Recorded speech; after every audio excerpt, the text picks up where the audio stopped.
сіз. Мен бүгін шундай матур праздникта Габдулла Тукайның туған күні.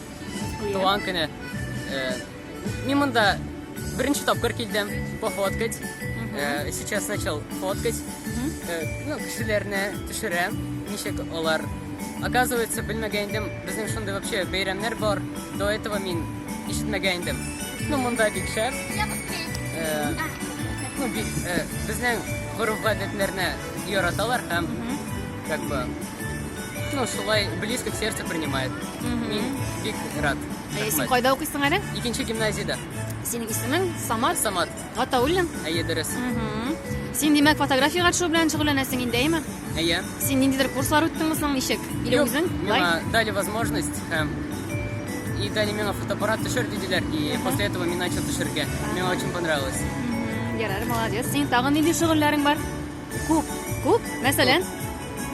Футбол, гитара, лагерьларда, ораторское мастерство, лидерство, вот это все. Кешеләр белән. Алай икән. Тагын бармысың сорауларыгыз? Юкмы? Ярый, бик рәхмәт сиңа, Самат, яме? Уңышлар.